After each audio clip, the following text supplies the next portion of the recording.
day before Final X, you've been in every Final X. Yeah. How excited are you headed into this one? I'm pumped, bro. Honestly, I think of the moment, I'm trying not to lose myself in the magnitude of it, but I also think about all of the people that are going to be here to get a chance to watch me wrestle. That was the dream. I went to the University of Nebraska. I was 1,500 miles from home. So my family didn't get a chance to watch me often. And then I trained and won most of my World Olympic gold medals while living in Nebraska and doing it far from home, overseas, in foreign countries and cities all over the world. So it's very few times that I get a chance to wrestle around people who love me, appreciate me, and admire me, and ones that have watched me grow from relatively unknown to arguably the best wrestler in American history. So I think this is a big moment for me, a cool opportunity, but beyond all that, the wrestling is what I'm excited about. I feel like I've been improving in these incremental phases over the last 6 months. I feel like a better wrestler. I'm at my best. I feel like I'm at my best. I feel fit. I feel strong. I'm not dealing with any injuries like I typically am and coming into big events. And all of those things kind of give me peace and confidence. Same opponent. You got Chance Marsteller again. He took a match from me last year. Yeah. What did you learn from that series, and what are your expectations going into this one? He needs a perfect game plan to have the potential to win, and he needs to slow me down to win. He can't really score. He's not really scored. So I think that in my camp, it's extend the positions, get angles, elevate the pace of the match,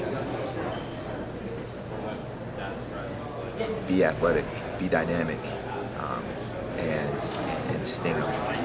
So I think that's really the gist of my strategy is a lot of footwork, a lot of movement, a lot of elusiveness, and then striking and stinging, finishing quickly, and just not really hanging in ties.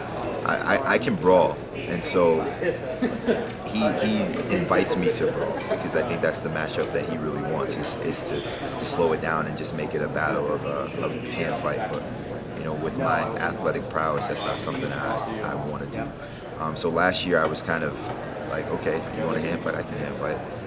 But ultimately it became harder than it necessarily had to be. So I think that going into this year, it's just being dynamic, a lot of motion, a lot of movement, quick shots, finishing strong. Yeah.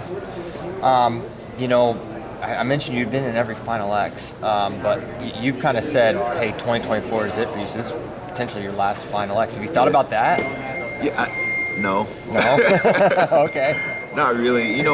I know it's coming to an end, but I'm not really thinking about the end as much as I'm thinking about the moment, because the end will come a lot sooner, and it will be a lot more devastating if I'm not winning. So I'm really just thinking about the wrestling. I'm thinking about the competition and thinking about what I need to do to win tomorrow. That's important to me.